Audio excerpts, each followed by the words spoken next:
esteemed colleagues, distinguished guests, and resource persons, ladies and gentlemen. Through two resolutions, one from Senior Deputy Speaker Aurelio Dong Gonzales and the other from Honorable Jeffrey Conghun, this committee set this path of pursuing a 3 billion shabu drug haul in Mexico, Pampanga last year. That was October 9 of last year.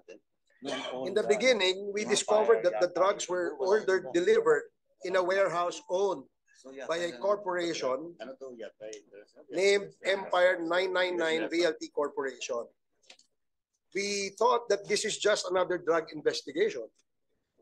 So we unmasked the corporation to see who the owners are.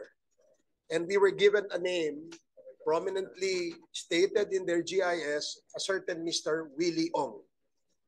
The story revolved around Willie Ong's association and seeming familiarity with the local officials of Mexico, Pampanga, from the former mayor, the vice mayor, the barangay captain, and their relatives. One curiosity led to another. As if by instinct, the Chinese-sounding names aroused suspicion and we dug deeper. The Philippine Statistics Agency, or PSA, was asked to confirm the existence of the owners of Empire 999. One name stood out. This is Mr. Willie Ong. And PSA confirmed his existence not by a certificate of live birth, but by a mere certification allegedly issued by a local civil registrar in May Kawayan, Bulacan, dated August 31st of 2001. The certification states that one Willie Ong was born there on May 29, 1977, and that a record exists bearing registry number 127. How the certification became a valid substitute for a birth certificate is a wonder. PSA brandished this certification as proof that Willie Ong is indeed has a record of birth. Were it not for this investigation, nobody would have known that no such person exists. Upon the committee's initiative, the new and acting local civil registrar of May Kawayan, Bulacan, issued a new certification dated May 7, 2024, stating that there is no record or no record exists under the name Willie Ong, allegedly born on May 29, 1977, with registry number 127 for the year 1977. The said registry number 127 lists another person born on a different date. So the registry number pertains to another person born on a different date. The same Willie Ong with birthday on May 29, 1977 was able to secure a Philippine passport, which he has renewed several times. The last being on July 2019, valid until 2029. How he was able to get one remains a mystery. At least we were able to find out serious lapses in our agency's security systems and processes, which we intend to remedy when we recommend when we write our committee report. Ladies and gentlemen, we now know and we can now say that with certainty that a certain Willie Ong, allegedly born on May 29, 1977 in May Kawayan, Bulacan, does not exist.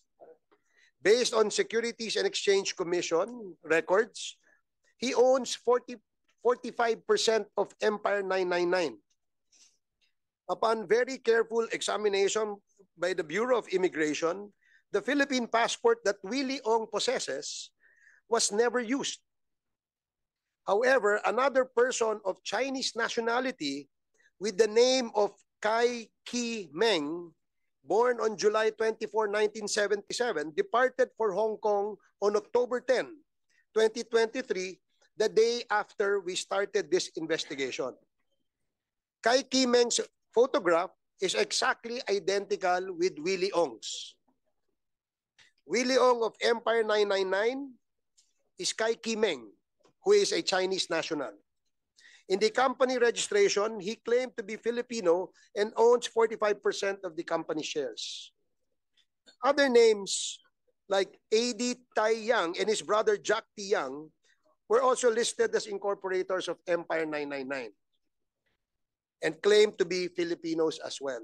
Allegedly born on January 19, 1983 and January 25, 1986 respectively, both were registered only on August 23, 2004, or more than 21 years after A.D. Yang's alleged birthday. In their birth certificates, it stated that their parents married in 1982 in Fujian, China. They also stated in their birth certificates that their parents are Filipinos. What proof do we have?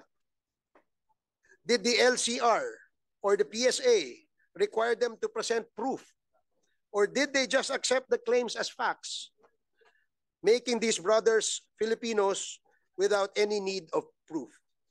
According to our very reliable source in the BID, A.D. Tai Yang is Yang Jia Zheng, who is also a Chinese. Naturally, his younger brother, Jack Yang, must be Chinese too. Now it can be said, these three Chinese nationals are not who they claim to be. They are not Filipinos. Their Philippine passports must be immediately canceled. Willie Ong never had a birth certificate to qualify him for a Philippine passport. A.D. and Jack Yang couldn't claim Filipino citizenship on the basis of having late registration or late registered birth certificates where they both claim to have Filipino parents. Willie Ong owns 45% of Empire 999. A.D. Yang owns 5% of Empire 999. Jack Yang owns 5% of Empire 999. And together, they own 55% of the Empire 999 Realty Corporation, which is in direct violation of the constitutional prohibition or limitation of the 60-40 equity. The Realty Corporation is not falling within the exception. The SEC must now cancel the registration and dissolve the corporation. If these three are not Filipinos, they are not allowed by law to own lands in the Philippines. Neither is Empire 999 for not being 60% Filipino-owned. Thus, all land acquisitions by the corporation and by these three Chinese individuals must be invalidated and forfeited in favor of the government. To date, Empire 999 Realty and its individual incorporators have amassed more or less 292 titled lands. So PSA, 292 ang titulo ni Mr. Willie Ong and Empire 999, amounting to hundreds, if not thousands of hectares in Pampanga and Nueva Ecija alone.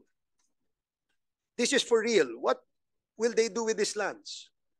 I have been vocal about my observations of a creeping Chinese invasion, but I never thought it would be of this magnitude already by this time. I am scared of what we are going to discover next. Willie Ong and Brothers Yang, together with their cohorts, must be charged for importation of illegal drugs. NBI, please take note, which was ordered delivered to their warehouse in Mexico, Pampanga. This crime is punishable by life imprisonment. Their continued absence and snubs of our invitation only speaks of their guilt in this illegal drug activity. They are now presumed drug traffickers. The Anti-Money Laundering Council must now take action on these assets and properties. The saga of these illegal drug traffickers does not end here.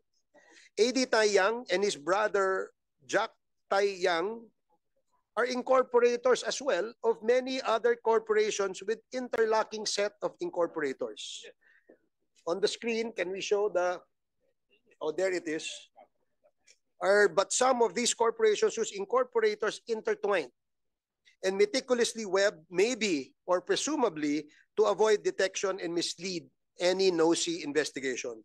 As you can see, the link extends all the way to Omni Lighting Corporation, to Farmally, to Fullwin Group of Companies, Piley Estate, Piley Holdings, and Golden Sun 999.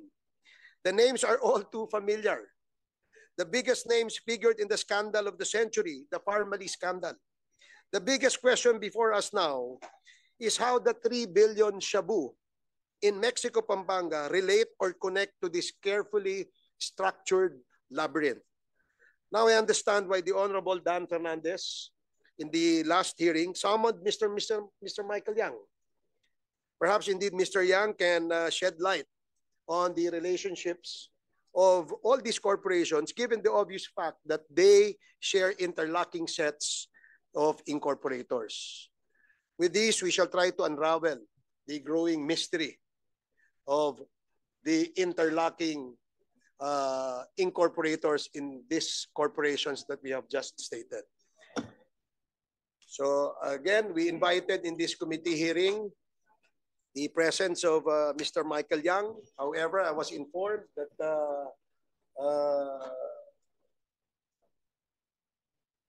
he will be represented by his counsel, Attorney Raymond Fortun. Mr. Chair. Yes, Congressman Flores. I'm in awe of the interlocking directors and the web of corporations, which are also subject to of several investigations by different committees in this House. I believe some of these are also the subject matter of the investigation of Chairman Caraps.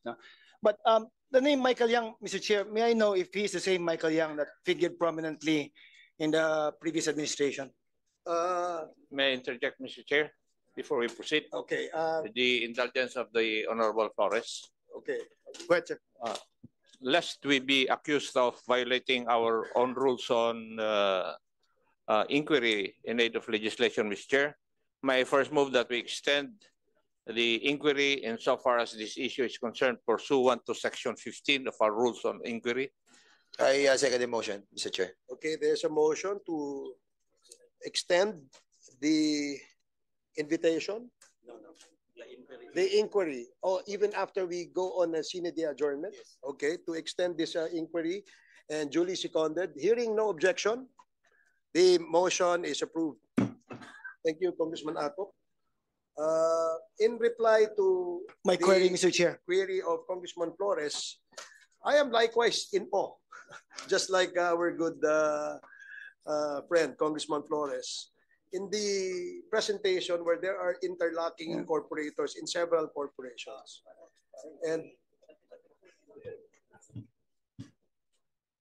sorry, but I'm interested in this, Mr. Michael Yang, Mr. Chair, whether or not he's the same person that was very prominent in the previous administration. I'm not that certain that this is the same Michael Yang. Because if he is, Mr. Chair, I remember distinctly that there was an investigation conducted by a certain Colonel Asierto before, linking this Mr. Michael Yang to being the financer or the drug lord, Mr. Chair. And I want to find out if maybe we could also invite this Colonel Asierto, Mr. Chair, to shed light on the allegations against Mr. Michael Yang. Now, maybe we could issue an invitation, Mr. Chair, on Colonel Asierto. Well, honestly, I don't know where to locate Mr. Asierto at the moment. And maybe if that is in a motion, maybe we can ask the committee as to the intent and the reply to your request, Congressman Flores. Well, then I'll make it a formal motion, Mr. Chair. I move that this committee invite. Mr. Chair, before we go to the motion of trying to invite Mr. Asierto, I still have the floor, Mr. Chair. Mr. Chairman, No, Mr. Chair. What I wanted is Session suspended.